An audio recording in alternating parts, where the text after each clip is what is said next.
Hello, everybody, and welcome to Behind the Mic here on ASTV Productions. I'm your host, Jonathan Hodgson, back with you for the next hour as we chat with two great sportscasters about their sports and their journeys in the sportscasting business. First up is Caroline Frolic. Caroline is the host of OT with Caroline, Lindsey and Lina on Sportsnet 650 in Vancouver, and is also the morning sports anchor for News 1130 in Vancouver, as well as 660 News in Calgary.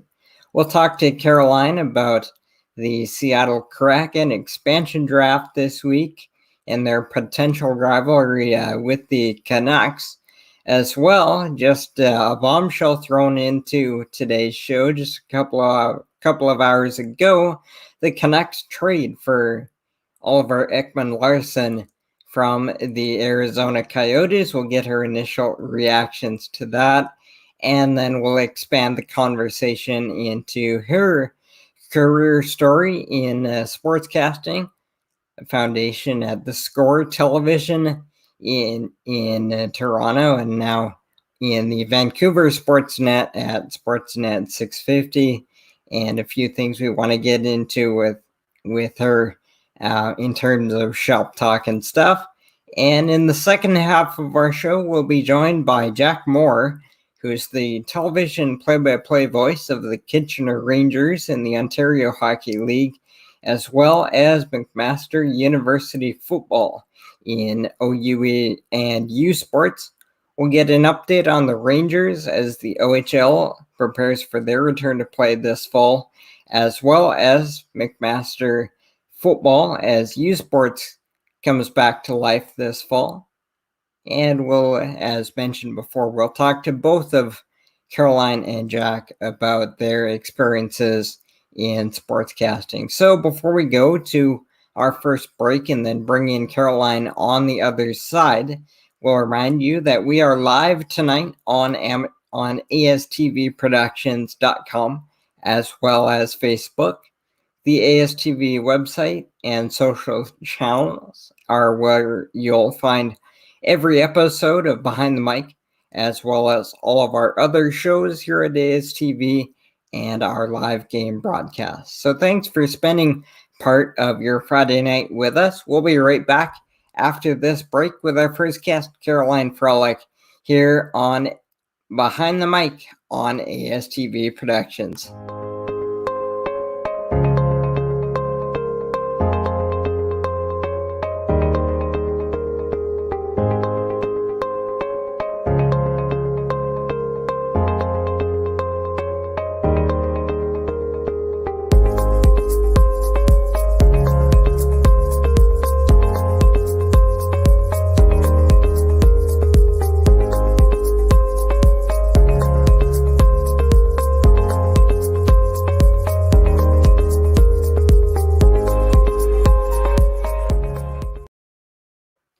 And once again, welcome back to Behind the Mic here on ASTV Productions. Jonathan Hodgson along with you, and joined now by our first guest this evening. It's Caroline Frolic from Sportsnet 650 in Vancouver. Caroline, thanks so much for joining us. You're so welcome. Too bad we have nothing to talk about.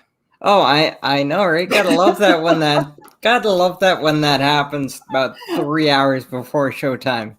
Man, I was in a nap. I was taking a nap because, as you said earlier, I do morning sports anchoring. So, I was out a little later than I wanted to be last night, like 9 o'clock.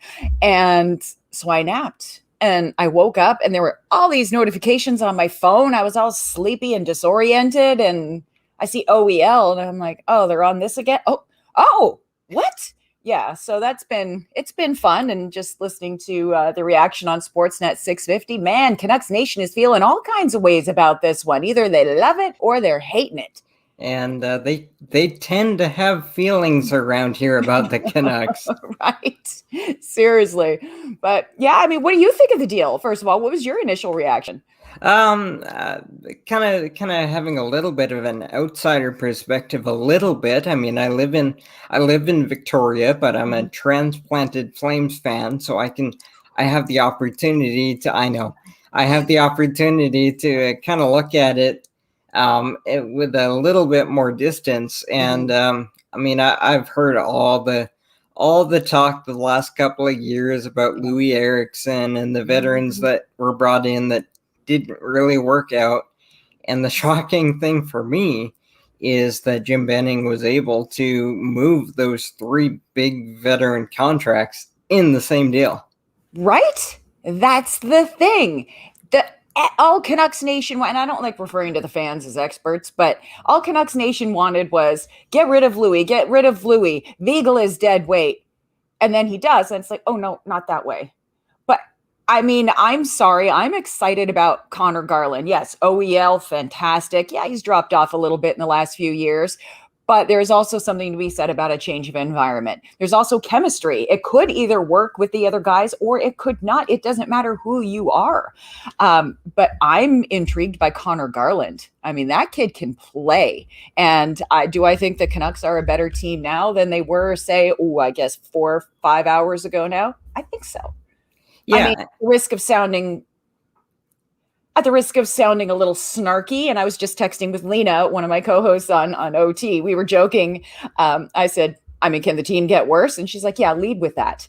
So, but I mean, really went after this last season. Could it get any worse? I like that Jim Benning was aggressive. And I also think he's fighting for his job, low-key fighting for his job, because it's been many years. So I think he had to do something aggressive. He dumped salary. Yeah, he's taking on OELs, a big chunk of OELs. But if OEL can even regain a fraction of his form from, say, 2 years ago, I think it's a win.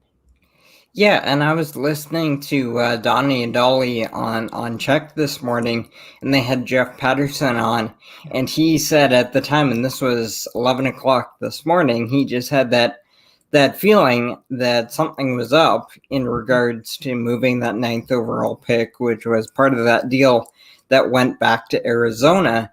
And he brought up what you were talking about there with, they haven't used a lot of their high-end picks. They haven't utilized a lot of them. They've moved a lot of them out. Mm-hmm. But the sense was there from Jeff, at least, that Jim Benning was going to move out the 9th overall pick for a win now type of deal. And what are your thoughts on that with the hunger in the Vancouver market for a winner now? Good. Does it kind of set up a feel of like the 15-16 Blue Jays kind of thing where it might go off like a bottle rocket? I mean, every move can go off. Every move can fail. Every move can win. I mean, how's that for analysis? But there's no guarantee. Everyone's like, oh, they have to win the cup or Benning's going to get fired. Is there a guarantee about winning the cup? Just ask Vegas. Just ask the Maple Leafs. Oh, where's the guarantee there? There is no guarantee. Would you have thought that the Habs would have made it to the Stanley Cup final? Yeah, they got steamrolled, but look at who they got steamrolled by. The team that was, third? Still, I mean, they're Tampa and they're very good and there is no doubt, but there is no guarantee. And I kind of like the win now. I'm impatient though. I am a little bit miffed that so many picks were given up, but this isn't the deepest draft either. And yeah. I like the win now. I mean, win now, Benning's had 7 years. Yeah. Sure. And I think he's kind of fighting for his job, is he not? I think that if the Canucks don't make the postseason and make a deep run, not just, we made it and we got swept. No, I think if the Canucks don't make a deep run, they're going to be giving him the side eye, especially with Sedin in there. They're just learning, but I think that the time is now for Benning. I like that he's aggressive. I think that's how you make change in any organization, is to be aggressive. Again, OEL, his productivity dropped off just so fast that it wasn't a steady decline. Oh, he's getting old. Yeah, he's not a spring chicken, but neither's McDonough, and he did just fine, in the postseason. So, but I think that because it was just such a quick decline and, barring an injury that we don't know about, which clearly that is not the case, or else the medical team would have, signed the alarms. I think that it could be just needing a change of pace, needing a change of scenery. And it sounds so simple, but sometimes that's all you need. And I mean, Garland's making, he ain't shy about saying how he feels about the Arizona organization. So these guys are coming, already have immense talent, and they're coming here with little chips on their shoulders. I like that. And I like a Garland type. Like I keep going back to him because he's the one that I'm most in. I mean, OEL, of course, but he's the one I'm going, guys, are we not even mentioning him in this? He's scrappy, and he's going to be good. The Canucks need a type of player like him, and I'm just excited to see what he can do, maybe on a line with Bo. Yeah, it'll be really interesting to see how it plays out for sure. A lot of ramifications both ways depending on how it plays out. But before that report came across Twitter about 3 hours ago, I was digging into all the hardcore stuff, the Canuck stuff that I was going to talk to you about. I was going to talk to you about Cole Lind and keep losing Cole Lind and keeping Braden Holtby in the Seattle expansion draft. But we'll keep it general with the first question about Seattle. They've been building for a while as an organization, but they got their first moment in the spotlight a little bit with the production of the expansion draft.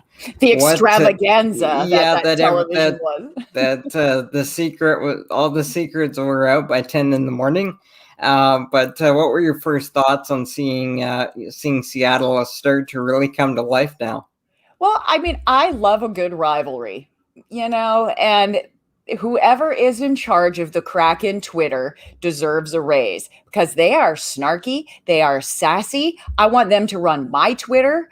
And they get it. They know that Vancouver fans are going to cross the border. You think Seattle fans aren't already ticked off at Vancouverites every time they go over to watch the Jays games and take over the city and just all over the streets? You think that they're not going to want a little payback with that as well?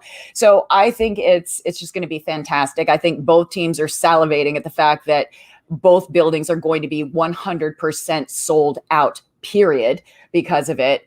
And if there's a rivalry, if there's hate, it just makes for better hockey. Whether the players feel it or not, the fans do, and then they'll probably feed off of it. So I am 1000% here for it. As for the Kraken, I mean, how anticlimactic was that? And I was working yesterday, and I was thinking, oh, well, it's going to be easy day. It's not going to, the show doesn't start until 5. And then all of a sudden, boom, boom, boom. Chris Johnson's Twitter, Elliot Friedman's Twitter. I'm going, what? The whole team was leaked, but we still couldn't confirm it. So I was at News 1130, and they wrote an article about it. And the young lady asked me who wrote it, Claire, asked me to proofread it and just, check it over. And I said, it's not official. She goes, you've been reporting on it all morning. I'm like, yeah, but it's not official until the Kraken say it. So we had some, Twitter warriors saying, oh, did you know that it's been released? Yes, but it's not official until it's official. So it's funny. I was watching with my dad, and my dad's like, oh, they're going to take that Carey Price. They have to. He's sensational. I'm like, no, they're going to go with a guy named Fleury. And he was like, no, they won't. And then they did. And I just started naming it off, and he was going, oh, you're sensational. And I said, okay, Dad, it was kind of released at like 10 o'clock this morning. I can't make you think that I'm just like, boom, like his mind was blown because there's some names that you just went, huh? Like some guys I had to Google. But yeah, that was fun. And I don't think they're done yet either. Just some of their picks made me go, And I think the guys that showed up on the broadcast wearing the sweaters, I think they are the core group. I think everyone else is still up for debate. I don't think this is their complete team. I don't think Francis is done. And I'm interested to see what they do as well. Yeah, for sure. And the one player that is in that group is Mark Giordano. And of course, my eye was on him a little bit closer, as I mentioned, having a Calgary background. And the reports were out there that he was going to be flipped to the Rangers. And then he's a he's a prominent part of their TV show on Wednesday night. And then in the follow-up, he was in the pictures on their Twitter account, getting a tour of the city on Thursday. Yeah. And in my mind, kind of having a little bit of experience with a media from a team perspective, and B, just operations. I don't think you're whining and dining a player like that just to flip them. And you don't wine and dine a player like that, period. Show the man some respect. I mean, he came into the league undrafted. I mean, that's the whole story. Thanks. This is the first time I've ever been drafted. He earned his spot. He's a grinder. And the team loved him. You're a Flames fan. I think they brought him in because, well, he's still, got it. He's not young, but still got it. But his leadership, I think, with all the young guys that the Kraken chose, who knows who they're going to choose tonight? We've got the draft over here. So if I keep looking over, that's what I'm doing. I think that he's brought in to be a leader, and I wouldn't be surprised if he wears the C down there. Yeah, for sure. I totally agree with that. He is a leader. He is that guy in the locker room that everyone wants to play for. And that is what any team needs. So that was the one move, aside from not taking Carey Price, although you can see why they didn't. You can make the argument why they didn't. I mean, and look at him now. He's out after surgery, but he's Carey Price. He'll bounce back, I'm sure. But that is the one move that made me go, wow, okay. Yeah. Okay, they mean business. So, yeah. But as a Flames fan, how did you feel when you saw that? Was it a kind of a little... I think everybody saw it coming. Yeah. He was the one that hockey-wise it made sense. And even right after it happened, reports came out that Mark Giordano and Brad Treliving had talked leading up to it. And Gio even said, look, I'm 38. You got to do the smart thing. So everybody saw it coming, I think. And just on a human level, which I really try to keep it on that level. Of course, captain for 9 years, 900 plus games in Calgary. Of course, it has a huge human side to it. But I look at the Flames have had no meaningful success since 04, and even 04 was a kind of a surprise. I look at a team that's had a core that hasn't worked, and they need big change. So maybe you didn't look to be moving out that guy, but maybe it prompts them to do something big and do something different. So maybe it won't be a bad thing. I mean, change is hard, and these GMs have to make these really tough moves. And had to be done. He was left unprotected in Seattle. They were just like, yes. And they've got a character guy, and they've got a good person to build their team around. I mean, I'm still intrigued as to what they are going to do. Like I said, I think the guys who made the broadcast wearing the sweaters, ones who made the trip to Seattle, they're in. I think everyone else is still up for negotiation. And I mean, I'm wondering if I don't know if they will deal with the Canucks, being the rivals now, but Francis isn't done. I don't think Benning's done either. So this is going to be a very interesting few days, and I'm still glancing over at the draft here. But yeah, it's just an exciting time to be a sportscaster and also a hockey fan, because I mean, when I woke up this morning, I was like, gosh, what are we going to talk about? Okay, the Kraken, great. But gosh, well, here we are. We got so much to talk about, and I'm here for it. For sure. And yes, I have the draft on my TV just off to the side. It's obstructed a little bit, so it's harder for me to see it. So you can break something if it comes down in the next few minutes. Well, I have my Twitter set for the alerts. Anytime Chris Johnston or Elliot Friedman tweets something, I have an alert come up. Is that weird? Yeah. Well, I don't want to miss anything. I'm a sports anchor. I don't want to miss anything. I don't want to go to air going, so nothing's happening. And then, OEL comes to the Canucks and I don't know about it, right? So absolutely. I'm just doing one of these and doing one of these. So if I keep glancing over, that's, the TV's over there. So Now that reminds me of back in the week leading up to the NBA trade deadline, I had Rod Black scheduled to come on, and these shows can either be recorded earlier in the week or we go live. And I was going to record on the Wednesday with Rod, and we were also, and this is pulling the curtain back a little bit, but it's a fun story. We were 20 seconds from going on for recording on Wednesday, and he goes, "Wait, the deadline's tomorrow. When does this air?" "Well, it airs on Friday." "You can't have me on the day before the deadline. We're going live on Friday." Yes. I'm like, "Can you do you have time for that?" He's like, "I'll make time. It'll be a better show for you." Nice. Of course he would. He's a good dude. And a person with the resume, the experience, the stature of Rod Black, to say to somebody like me, "Hang on, no, we're doing this live because the show will be better for you," was pretty remarkable. And I ended up having real-time trade deadline reaction with Rod Black. Okay, that's cool. And, I've never met him, but I know of him. And that sounds like the type of guy that I know him to be. Just stand up, dude. Absolutely. Yeah. I love that story. That's really rare in this business. That's been one of the pleasant joys of doing this show, is those kind of interactions with sportscasters all over the place. And him and his son Tyler, they're both cut from the same cloth. Tyler just went 33rd overall to the Milwaukee Brewers, and I've done some work with him for the Canadian Baseball Network. They're both the same. But we're going to take our first break here. We want to switch. Owen Power was just selected number 1. Shock. That I think most people expected that one, and now it gets fun 2 through 9. It sounds like. Well, I want to see who gets picked 9th and watch Canucks Twitter explode or implode. Exactly.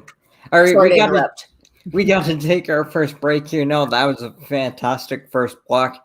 In our second segment, we'll switch gears just a little bit and get into a little bit more of your story in your career in sportscasting when we come back here on Behind the Mic on ASTV Productions.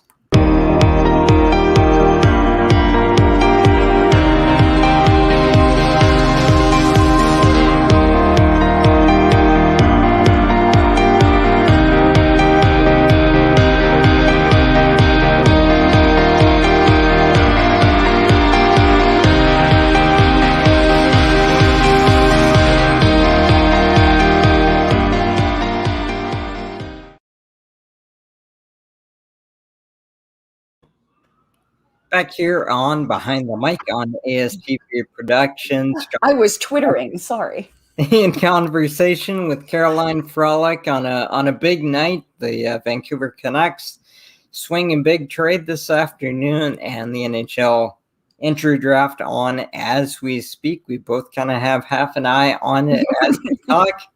But a great time in that first block, talking Canucks and a little bit of Vancouver sports.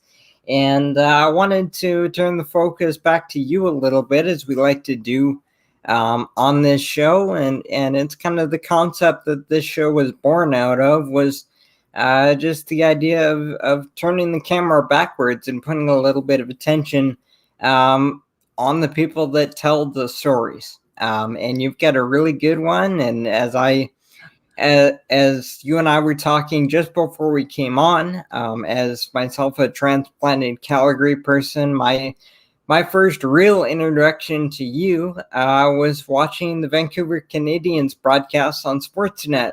Yay! A couple of years ago. You were the field reporter on the Sportsnet telecasts with Rob Fay doing play-by-play, who's a good friend of this show.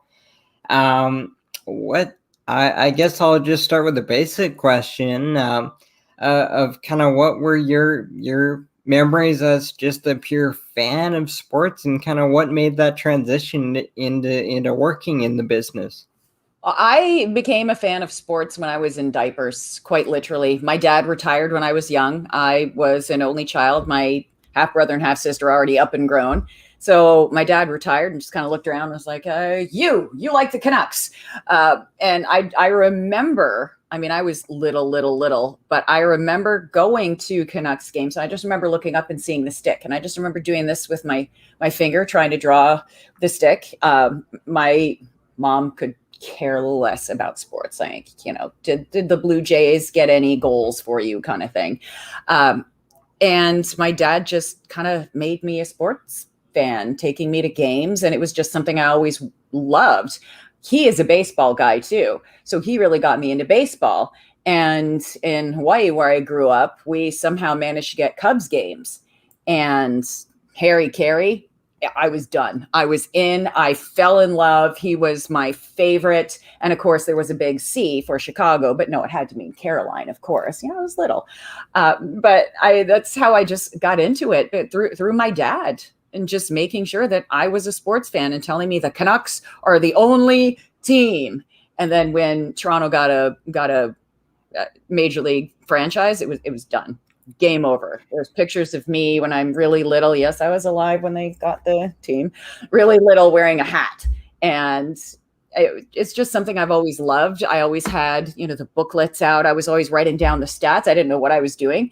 To have a career in it, I didn't think it was possible. I mean, I did see, Doris Burke and, all the legends on TV, but I always thought, oh, it's too good to be true. It will never happen to me.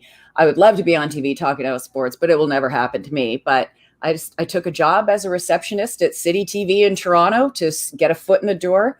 I spoke to the right people, and the rest is history. My first audition was at the new VR in Barrie, which is, I guess, now CTV Barrie. I'm not sure. And that was my first time ever reading from a teleprompter. And they were in awe that I said the name Hideki Irabu. And they're like, how did you know? And I said, well, that's his name. That's how you pronounce it, because that's his name. And, I think I would work for cheap. So they hired me, and here we are. And you also spent a few years at the Score television in Toronto. Mm-hmm. And we've heard a lot of stories from some of their bigger named alumni, shall we say, the Tim and Sids, the Elliot Friedmans. And so people have heard about some of the impact that experience had on them. What was important about that time there for you? It's because we were the little station that could. We were 2 floors in the Holiday Inn on King Street. So that was a funny story. When I spoke to my future boss, then boss, now ex-boss, Anthony Ciccione, he's like, all right, yeah, come see me at the Holiday Inn on King. And I was like, oh, how dare you? And then just as I was about to, lay into him, who do you think? He was like, all right, so you'll see in the business side where you'll see the signs for the Score. We're on the 2nd floor on the business side. And I was like, okay, good, I'll see you then. I didn't know it was in a hotel, but that's where we were. And it was, we were the little station that could. We had tiny little edit suites, and they compiled such talented people that had such drive. And, it's kind of, I like to always talk about it like it's high school. Like, these are the best years. You just don't know it yet. And then I look back and I go, my God, look at the talent we had, and look at what we did with the limited resources that we had. And it was so much fun. And it was probably the best learning experience I could have ever had. I'm incredibly grateful for my time at the Score. And you mentioned being a Blue Jays fan in the early days, and that strikes a chord with me. My day one sportscasting friend, mentor, Jerry Howarth, did the Blue Jays for 36 years, and for some unknown reason took a special interest in a 16-year-old kid broadcaster, and just beyond any of the baseball stuff, it's just been the friend element that's been so special. Have you had people in the business or in sports that have kind of served that mentor type role for you in helping you along the way? A little bit. I mean, I didn't have sort of a mentor, so to speak. I mean, I look up to Andrea Kramer. And she was graced us on OT with an interview, and I was floored when she said yes. And I thought, okay, maybe we'll speak to her for maybe about 10 minutes because she's really busy and too important for us. Well, didn't she speak to us for like 2 segments, and before and after, just giving stories, words of advice. So, I mean, I guess I could count her as a mentor, even though we're not, actively in contact. I'm not going to bug her. She's Andrea Kramer, but she was just so incredible and giving of her time. And it's people like that I just kind of aspire to be. But back at the Score, we were just kind of looking after each other. I mean, I would hang out with Tim and Sid and just kind of soak up as much as I could from them. Ryan Payton, who was my longtime co-host on the Score, is still a friend to this day. We just kind of sort of mentored each other in a strange way, because we were all just kind of new and flying by the seat of our pants. Like I said, we were a tiny little studio in a hotel in Toronto. And we managed to make some really fantastic content. Of course, you can't forget Cabby on the street, Cabral Richards now. I think he's grown up, but he's another incredible person, so giving of his time. And I think that's just the most important thing, is just find people you vibe with, find people that can just offer even little nuggets of advice. I mean, you're a piece of everybody that you meet, either professionally or personally, and just soak up everything from everybody. And that's what we did. So, yeah. And you've referenced a few times your current project, or your big current project is OT on Sportsnet 650. OT with Caroline, Lindsey and Lina. They're in Vancouver. Tell us about that, what you guys tried to do with that show. That's probably in my 21 years of experience in the broadcast industry, which is weird because I was in the womb when I started. Strange, no. In all of my years, I'm probably most proud of that. I mean, I've done a lot of things that I'm proud of, a lot of things that people didn't think I could do, a lot of things I didn't think I could do. But there's just something special about being the first and only all-female sports talk radio panel in Vancouver. Not sure about Canada, but at least, Vancouver. And it was a long time in the making. I was speaking to Craig McEwen, CMAC, of the boss at Sportsnet 650 a year prior to us debuting. And we just had a casual conversation about either a women's sports show or a sports show about women, for women, hosted women-centric somehow. And then just nothing ever came of it. And then it was the pandemic that I was getting antsy. I'm sick of this lockdown. Sports is sort of back on. I'm bored. Let's go. So I emailed Craig and Art, the assistant program manager, and the subject line was just hi. And the subject was, I'm bored. LFG. Does the show that we talked about last year still stand? Immediately, Craig wrote back and said, you know what? We have some ideas. Great. Zoom call Monday morning. This was like late Friday, like 4:30, close to 5 on a Friday. It's like, great. Zoom call Monday. And I was like, oh, now it's going to happen. And they had some fantastic ideas. And Lindsey and Lina, I could not have better co-hosts. I mean, you have to have them on your show too. They are so incredible. And I think the three of us just really mesh well together. I mean, we do some analysis, but we want to sort of have fun with it. That's why we're OT. We're, the last show of the day. Anything can happen. We're infotainment, but we can also analyze a hockey game like nobody's business. So it's just so incredible. And the texts we get, generally very positive. I was pleasantly surprised because when I first came in the business, it was something, I had the audacity to be a female. But we got a text from a man saying, I'm listening to your show with my 11-year-old and my 9-year-old daughter. My daughters, thank you. And we just went, oh, okay. Because I didn't have that. I mean, I did, but I still saw the hairy carries. I didn't see a lot of women. It wasn't the norm when I was little. It was the exception. And now I think women becoming more prominent in the world of sports is becoming the norm. So I think that's incredible. Representation matters. And I think it's incredible that young girls can see it and go, oh, I could do that too. Instead of going, gee, I wonder. No, I'm not good enough. Oh, well, they're doing it. Well, why can't I have a show? And the most important thing is just ask. my co-hosts call me No Chill Frolic. I'll ask. And if it happens for us, then great. And if it doesn't, then no. But if I didn't harass Lindsey to harass Andrea Kramer, she wouldn't have come on our show. Yeah, that's a huge thing in this business is it never hurts to ask. Just ask.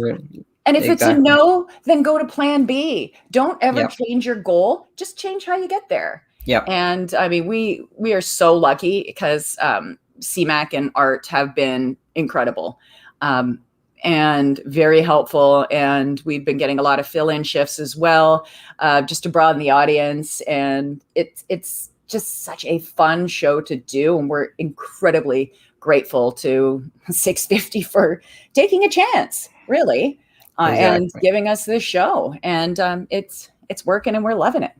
All right, time's running short, but I just wanted to ask one more question kind of on that theme. And I think back to a few weeks ago on the show, we had Jill Guerin, who is the first female to call play-by-play in AAA baseball. Yes. And we've seen the news of the Raptors last season had an all-female crew. Leah Hextall is doing play-by-play in the NHL, but as you said, these are all kind of news things. Yeah. Anytime this happens, it's news. And you mentioned getting it to a point where it just is. Mm-hmm. And so, if you had a chance to speak directly with a girl who's thinking about getting into it, or with a young woman who's just starting out on the journey, what kind of wisdom or encouragement would you give them? Oh, I would say that you're going to get a lot of no's, but just keep going. Even on the days where you don't feel like it, even on the days where you wake up and say, maybe I'm done. Maybe I can't do this. No, you're not. Like I said, don't ever change your goal. You just might have to change how you get there. You might just have to take a detour, take another route. You know, if this road is closed under construction, then you find another way because it can happen. You just never know. And if you don't reach where you want, then you might reach somewhere else that may be just as incredible. But God, don't give up because you just never know. And now's the time. And actually, Emily Kaplan, I know we're running short on time, but I do have to quote her. On International Women's Day, she was on with Scott Rintoul on Sportsnet 650. And I was driving to my other job and I nearly drove off the road because it was just so impactful what she said. She said, I want to tell women that there is not a finite amount of jobs out there for us and our gender. If there is a job available, it is a job available. Just because there is a woman there or two women there doesn't mean you are already written off. No, there's not a finite number. If you have the work ethic, if you have the talent, if you have the drive and the intelligence, you can do this. So I just want to keep spreading that out there too, because it is so true. Because, you know, it's still not the easiest road for women in sports, but look at all the opportunities that women are getting and earning the respect. And soon it's not going to be she's the girl. She's the token girl. It's going to be, this is XYZ and she has this qualification and this qualification. And we're getting there. So to any young girl, young woman who wants to get into sports, stick with it. It is our time. Absolutely. Great words. All right. Thanks so much, Caroline, for joining us. Just a ton of fun. That was so much fun. That was a great visit, talking to hockey and then a little bit of shop talk. Before we let you go, where can people tune in to OT? OT, well, we bounce around a little bit because of the live event schedule. Generally in the summer, we're on Mondays because the Canadians have that night off. This Tuesday, we are on 7 to 9. So call in, text us. We love that. We love chatting with everybody. So yeah, 7 to 9, Sportsnet 650. All right. We'll listen to you there. Caroline, thanks so much for joining us. Thank you. That was so much fun.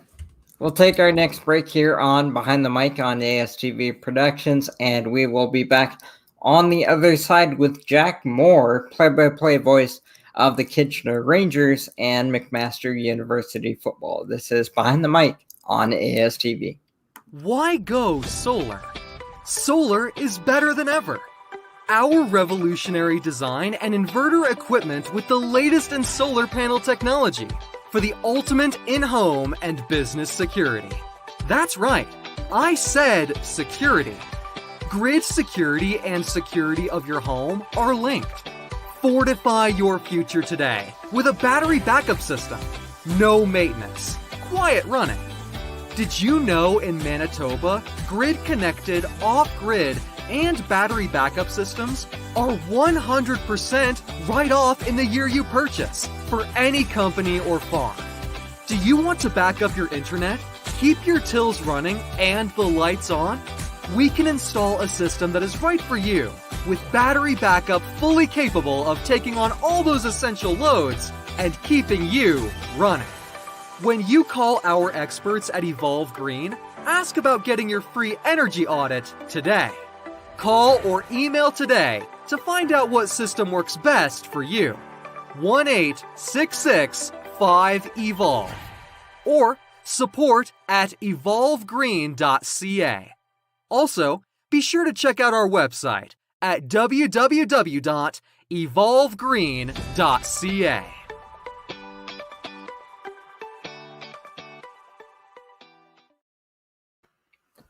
And once again, welcome back to Behind the Mic here on ASTV Productions. Jonathan Hodgson with you, joined by our next guest this evening. It's Jack Moore, the play-by-play voice on television for the Kitchener Rangers and McMaster University football. Jack, thanks so much for coming on.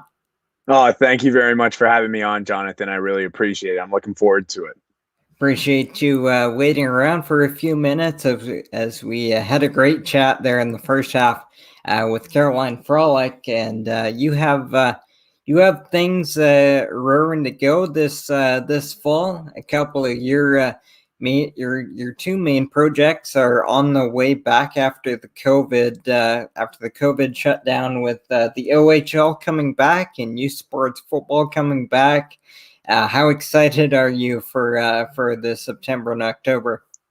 It's been a couple of years since I played university football, but I'm excited to get back. I get that itchingness to get back and get back in the broadcast booth and cover the sport as opposed to play it when I used to when I was a little younger. But yeah, it's been a long time coming. It feels like it was just yesterday when myself and Troy Islikar and Louis Butko were on the broadcast for the OUA semifinal between McMaster and Guelph, putting McMaster into the Yates Cup championship game. And that was almost 2 years ago. And we had last season where we didn't have any games. And then, the same, for the Kitchener Rangers, my last game was on March 6th, 2020. So it looks like it's going to be about 560 days in between broadcasts for me, but I'm really looking forward to getting back. I have that itchingness to get back, and it's so close on the horizon, you can almost taste it. And it's been a long shutdown, but it's really made you realize how much you respect and appreciate the opportunity to do these games, because you never want to take them for granted. And when they're gone, you never know when that's going to happen. And having been 18 months on the sidelines, just waiting to get back, it's time, and I'm ready for it. I'm excited. As you alluded to off the top there, you played university football and now transitioning into your young sportscasting career and play-by-play career in a couple of different sports. How was that transition initially, going from the field and going upstairs? It was different for sure, but it really gave me a different perspective, especially when I was in university and I was doing play-by-play for hockey and basketball on radiolaurier.com when I was at Wilfred Laurier. It gave me a better understanding of how the athletes operate, what it's like to be a university athlete, what these guys go through and what these girls go through on a daily basis to get prepared. And it's a really difficult task to be able to perform at a high level, but then to do it for 4 or 5 years while also maintaining grades to stay in school and having that opportunity to go pro potentially, depending on the sport you play and who you are. There's a lot of variables that go into it, but it was definitely an easier transition because I kind of knew behind the scenes a little bit. But I also started right away when I got to university. When I committed to Laurier in June of 2015, I said, I reached out to the radio station and I said, hey, I'm a member of the men's football team. I want to be able to go on and be able to broadcast some games for you in hockey and basketball. If that's an opportunity, I got to do 5 games in my first year. My second year, I was the sports director of the radio station. So it kind of moved quickly. So while I was playing football, I was also broadcasting quite a bit. So the process happened pretty quick, but it made it a lot easier having known, the background to it. And now when I'm able to talk to coaches, talk to players, I kind of know what their routines are. I know a little bit more about what's happening behind the scenes, as opposed to, going into it with no real idea of what it's like to be one of those athletes. Yeah, and I love that kind of story, going from on field to putting the headset on and kind of already having that eye out for broadcasting, even when you were on the field. And that's one I can relate to, and a couple of my friends can relate to.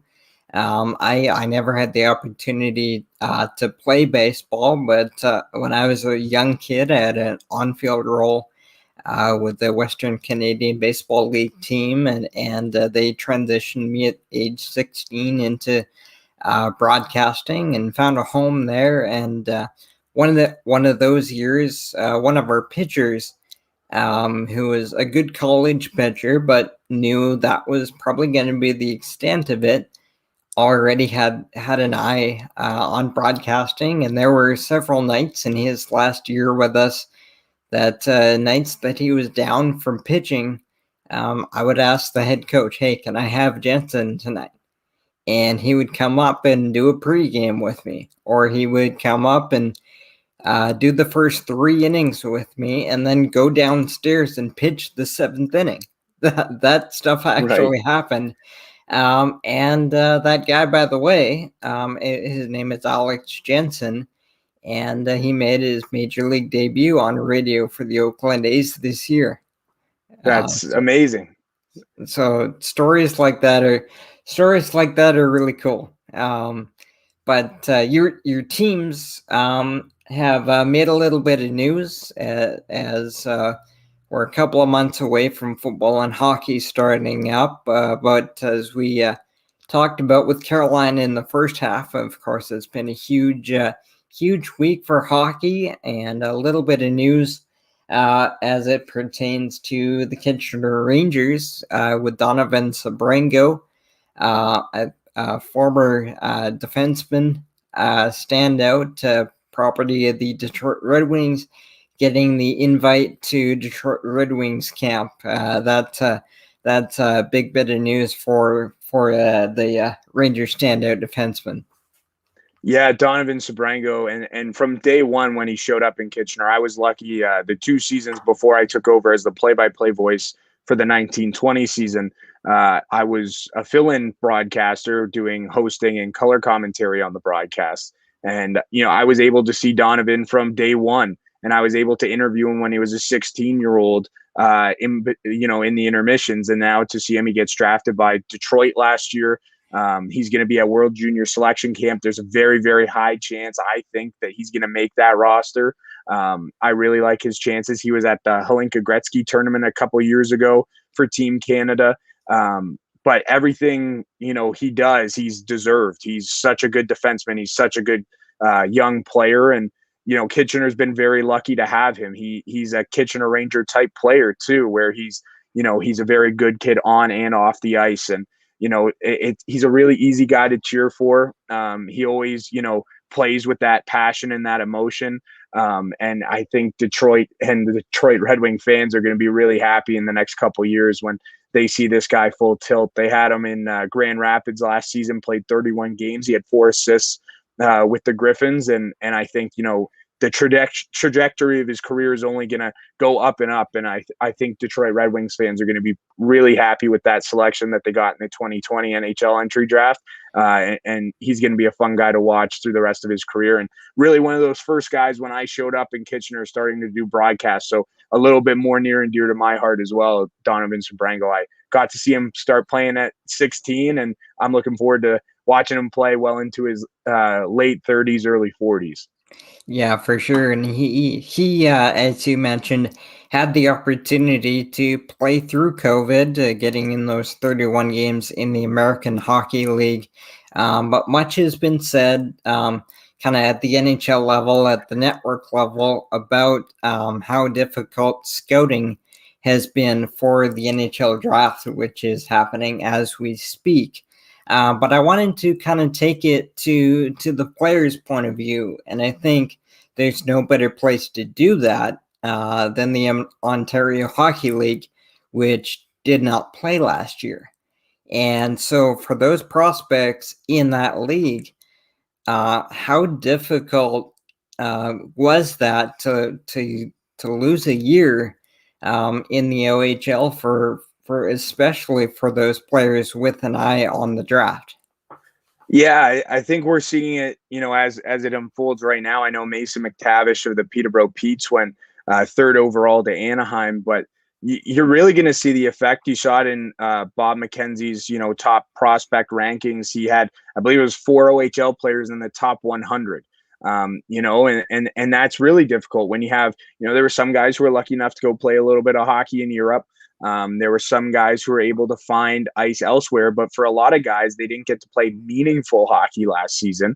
And that's something that, was a real big setback to them. So, and it set back to development as well. How much faith do you have in your scouts to scout a guy from when he was 16 years old, playing his first, a little bit of hockey in the Ontario Hockey League against 20-year-olds?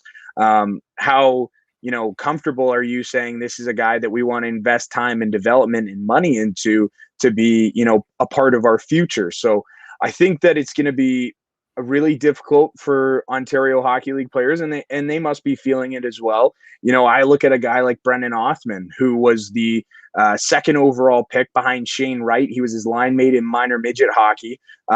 Didn't have the best rookie year, and that's okay.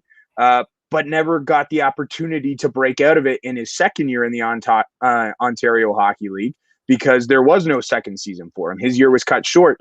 And part of, not having the greatest rookie season for him was he was on a really good Flint Firebirds team. That team was, kind of poised to make a playoff push. There was 5 teams in the Western Conference, that looked like they were going to go deep and had the potential to take on Ottawa in the Ontario Hockey League Championship Series. And none of them got that opportunity. So, those are the kids I really feel for. And it's a shame that it was, the only league in the CHL that didn't get at least one game in, when we saw the WHL have the bubble and we saw the QMJHL kind of battle through it from December on. But I think that's only going to make these kids hungrier and, gave them extra time to train, get bigger, get stronger, get faster, mentally tougher as well. So I think, we might see a little bit of sloppy hockey to begin with in mid-September when we see preseason. But once October 8th hits and we're off and running in the Ontario Hockey League schedule, I think you're going to see a lot of kids play with a lot of extra passion, because how I talked about it earlier, I lost, time broadcasting. These kids lost time that is going to make them a lot of money in the future, and, even pay for schooling in the future, which is huge as well. They get that education package from the Canadian Hockey League. So, these guys are going to get after it once it comes time for us to restart here mid-September in the preseason, and then early October for the regular season. I think it's going to drive them, but you're going to see a lot of hurt today from those guys who don't get drafted where they feel like they could have.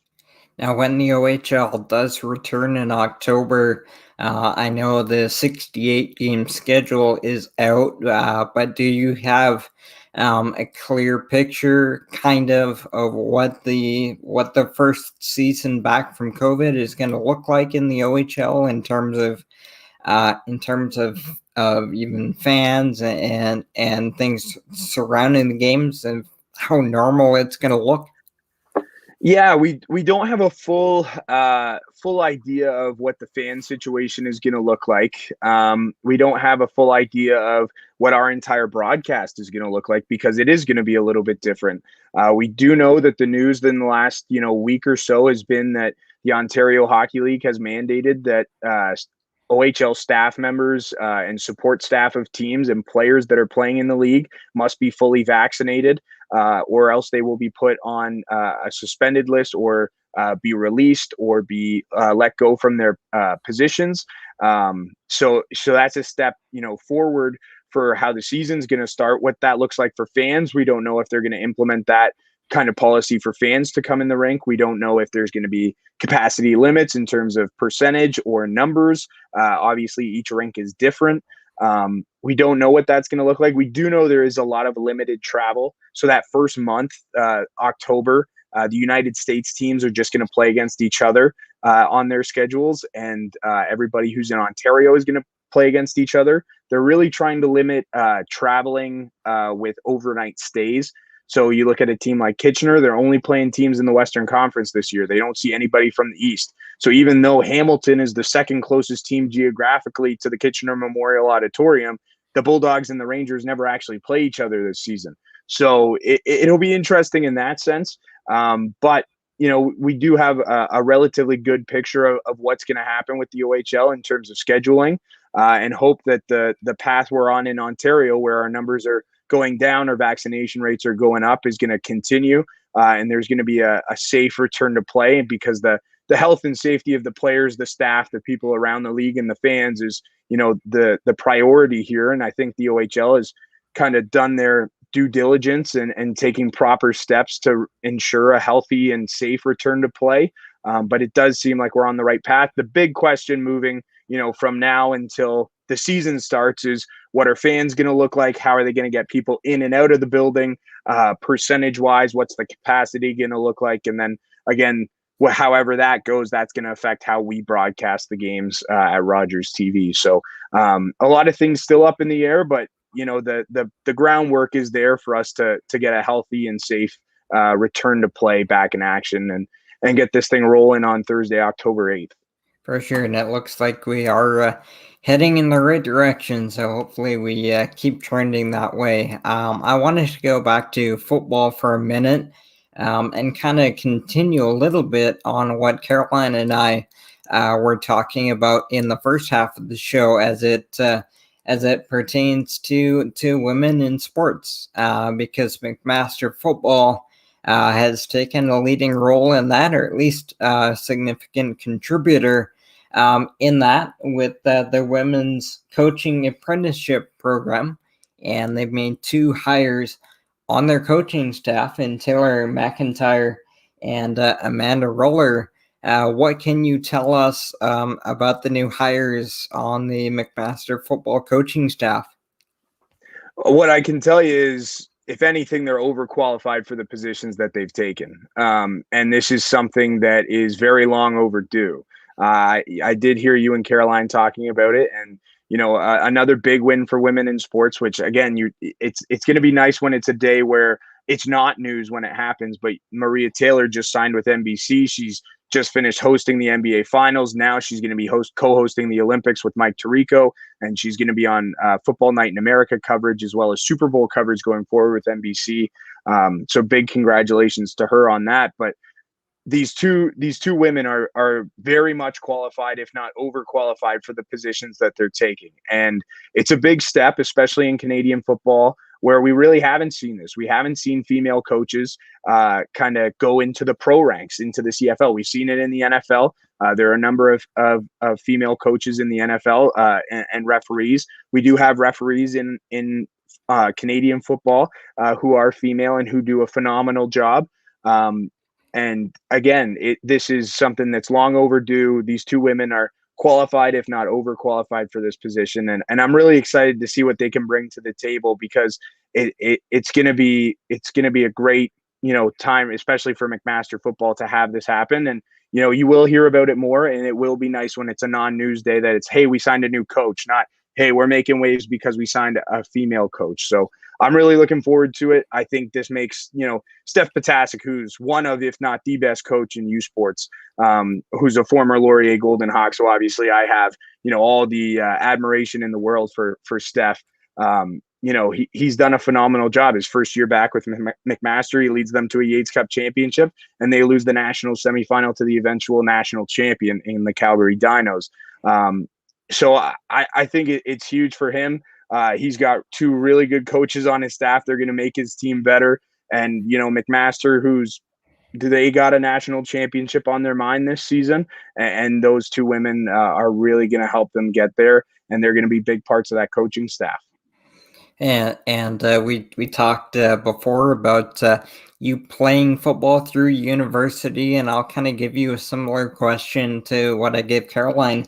Was for you in those times, even when you were on the field playing, did you? We talked about you kind of having that presence of mind to think about broadcasting.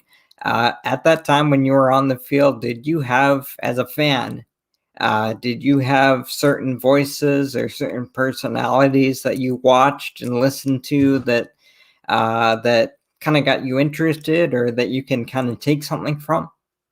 Absolutely. And OUA football is something that's really near and dear to my heart. I grew up on Saturdays. I wouldn't watch NCAA football or or any other sports that were on TV. I would turn on the score, and I would watch Tim McAuliffe and Mike Morreale call the OUA football game of the week. And it's a league that I, historically have kept in mind, and I'm very passionate about. So definitely Tim McAuliffe, because that was when I was younger. That was the guy who called all the big OUA football games. My favorite player, who was actually the head coach of the team that I played for, Michael Folds, he was the quarterback for the Western Mustangs. And it pains me to say that Western was my favorite team, because I went to Laurier and I played for the Golden Hawks, where our purple was better, but he was my favorite player. That was my favorite team. And the soundtrack of that was Tim McAuliffe. And then I look at the CFL side of things, and obviously Chris Cuthbert getting to call his first Stanley Cup final this year. I love listening to him call CFL games on TSN when he was there. And then when I was, starting to watch football and paid more attention to football, was right after Chris had left CBC for TSN. And Mark Lee took over as the broadcaster for the Grey Cup. And now Mark Lee is the broadcaster for the Yates Cup and for the Yates Cup that played on CHCH, and the Vanier Cup, which is played on CBC. And we just heard Mark last week at the Calgary Stampede, and we're going to hear him call Andre DeGrasse win a gold medal at the men's 100 meter in Tokyo here in the next few days. And those are the three guys that I think of when I think of Canadian football, especially. And then when you look at the NFL, it's the big three, and Al Michaels, Jim Nantz, and Joe Buck. Those guys are the best at what they do. So you try and find what they do that you like, and you find the little things that they do that maybe you don't love so much, and you try and pull everything together and kind of make your own style. So those are the six that I would say I look at, especially in football, that I try and pull a little bit from, but keeping it Canadian and keeping it, closer to OUA football in the CFL. Chris Cuthbert, Tim McAuliffe, and Mark Lee are definitely the three that I look at and say, those are the broadcasters I aspire to be like. Those are great people to look at, and that's a great way of looking at it. It's easy to look at somebody who's made it to the mountaintop and try to be them, and that's really not what it's about. You can look at a certain person and like something that they do, but you're not them. So don't try to be them, but you can try to pick up qualities and kind of make it work for your own style and your own way of doing things. I've had the opportunity to meet Chris Cuthbert one time, and exact same person you would expect away from the mic that he is on. So those are great people to look up to for sure. And I was kind of curious about being able to do play-by-play, and you've done some football color as well, as you mentioned, but being in the booth for football and hockey, and as we mentioned, you played football. What's the favorite? Is it football because you played, or is hockey kind of gaining ground? You're putting me in a tough spot, because whatever answer I give you, I'm going to get texts from the other side saying, oh, you don't like me as much. You don't like us as much. But honestly, if I'm being 100% honest, it's neither. My favorite sport to broadcast is actually basketball. I find that and I do a little bit of basketball for the Ontario Tech Ridgebacks. I do the play-by-play for the men's and women's teams here. I live in Ajax, which is just outside of Toronto, and Oshawa's right there. So when I'm able to, I work with Ontario Tech and do the live streams for basketball and hockey games, do a little bit of public address announcing for them as well when I can. But I find the flow of it is actually the easiest because it's not as slow as football, where there's a lot more time to fill and there's a lot more storytelling, and you're kind of getting the vibe of the game as it kind of sets up towards the fourth quarter, and how's the finish going to affect it? Or, is it a blowout and we're kind of turning this into a talk show and moving from there? And it's not as fast as hockey. There are the moments where it speeds up and you need to be a little bit quicker, but it's not that speed all the time. So I find basketball has the best natural flow for myself. But I would say when I'm doing color commentary for Laurier football, which I'm the full-time game analyst for the Laurier Golden Hawks broadcast as well, and then I spell in on some Waterloo Warriors games too. I find those ones very enjoyable because I can just sit back, I can analyze the game, a lot of players that I know. Obviously, I do my prep work on it, but it feels like I'm more talking about football and just something that I'm naturally excited about. So I would say those are like the most enjoyable. But between football and hockey, it's pretty close. I just honestly, I feel like I'm lucky to be there. I get an opportunity. I looked at it at the start of the 2019 season for the Ontario Hockey League. I was 22 years old. I was doing TV play-by-play for, the second biggest market in the Ontario Hockey League in Kitchener. I was doing the only TV football broadcast in the OUA. And then I was also spelling in on some Hamilton Bulldogs games for Cable 14 as well. So I really, just it felt like I was lucky to be there. And now having the COVID break and everything, I'm lucky to be there. It's really tough to decide between the two. Usually I kind of gear towards football a little bit just because there's less games and there's less opportunity to do the games as opposed to hockey. But they're neck and neck right behind me enjoying doing some basketball as well. No, I think you're in a great spot having the opportunity to do 3 different sports. And I wonder what your experience has been with the opportunity to call 3 different sports that, like you say, they're all kind of geared and they all kind of play out differently. How much of a challenge is that? And how much does that help you as a broadcaster, being able to do 3 different kinds of sports? It keeps you on your toes for sure. And that's the big thing. And, it doesn't feel like I got into this robotic rhythm of, okay, I'm a hockey TV broadcaster where, it's like I kind of set the stage of doing the same broadcasts every time. And it's the same routine. And it's it helps you when, Friday night you're doing a Kitchener Rangers game on Rogers TV 20 in the Waterloo region. And then on Saturday afternoon, you're doing play-by-play on TV for McMaster football on Cable 14. And then Saturday night at 7, you've got a Hamilton Bulldogs game, which the flow of that broadcast, just from a sheer structure point of view, is different than how Rogers does it. So, it keeps you on your toes and it allows you to have a lot more fun. But again, I'm really lucky in the position I'm in, honestly, and through the COVID shutdown and being, we're 2 months away from being able to watch these sports again. I was lucky to be asked to come back to the roles that I've had.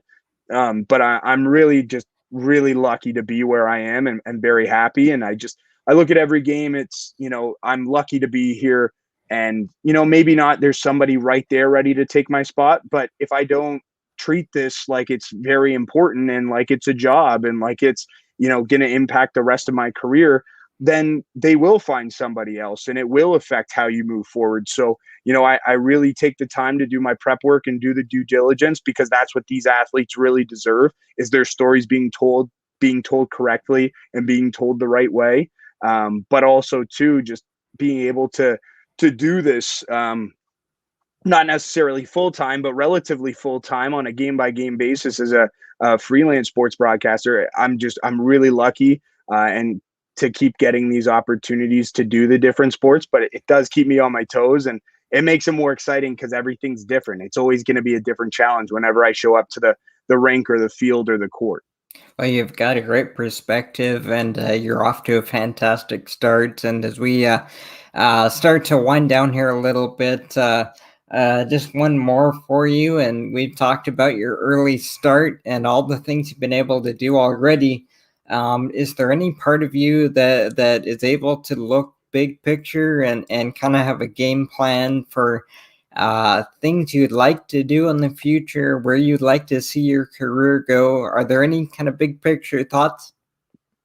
There definitely is, and there always is, and especially again with the whole COVID shutdown. You think about, am I going to be able to do this long term? Do I have to look at something different? When am I going to be able to start doing this again? And now with an idea of I'm going to be able to do this again in 2 months' time. It's exciting getting back into it and just kind of living in the moment. But definitely over the course of the last 16 months, I've thought, where could this take me? Where can I go? And I think I want to keep that same perspective of I'm going to be lucky to take the next steps up the ladder, because I'm calling the highest level of Canadian football that's below the CFL. I'm calling the highest level of junior hockey, and it's pretty close to the highest level of hockey below the NHL. So those next steps those are the big leagues. Those are the big times. Those are, things that not a whole lot of people get to do and a whole lot of people aspire to. So if I am lucky enough to be able to do those games,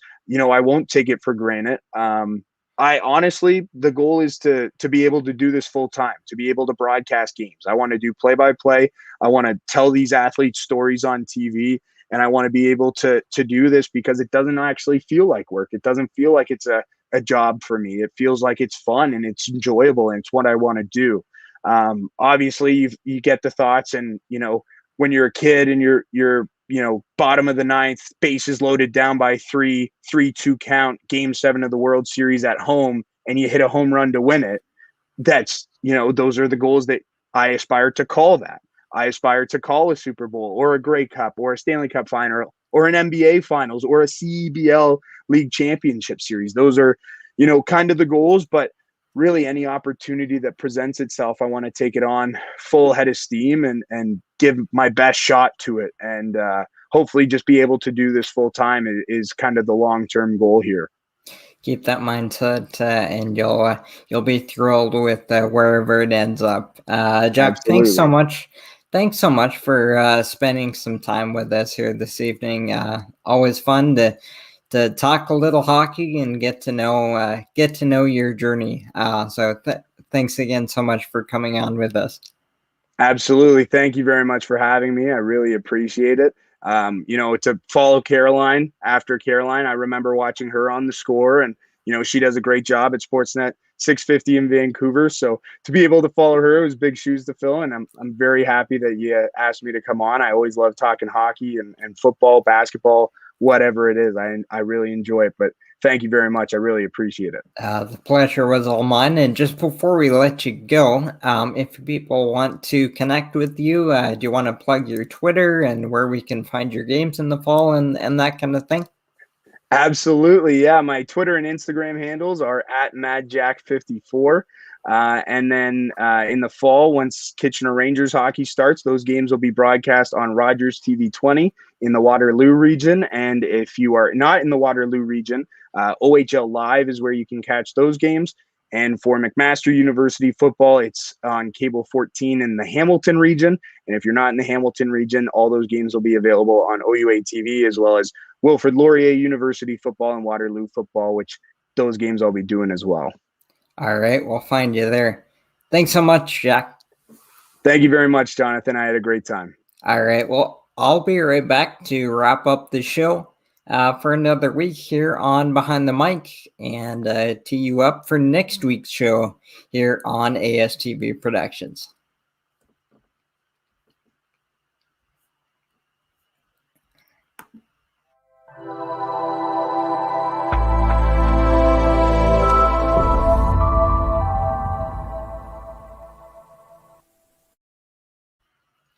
And back here on Behind the Mic on ASTV Productions, Jonathan Hodgson back with you to wrap up another week on the show. Great time this evening talking to Caroline Frolic of Sportsnet 650 Vancouver and Jack Moore, the television voice of the Kitchener Rangers and McMaster football. great time talking a whole bunch of different sports and different teams and getting to know the paths of those two in their sportscasting careers. So once again, thanks so much to Caroline Frolic and Jack Moore for joining us and making us part of their Friday nights. And thanks to you, wherever you tuned in from this evening, for making Behind the Mic part of your Friday night. We're going to wrap it up for another week, but I can tell you that next week's guest is locked in. Next week, we'll be talking to Jim Lang, formerly of Sportsnet TV. He's now a radio host in Ontario. We look forward to spending the hour with Jim Lang next week. We're on the same time, same place every week here on ASTV Productions. ASTVProductions.com, simulcast on Facebook, and updates throughout the week on Twitter.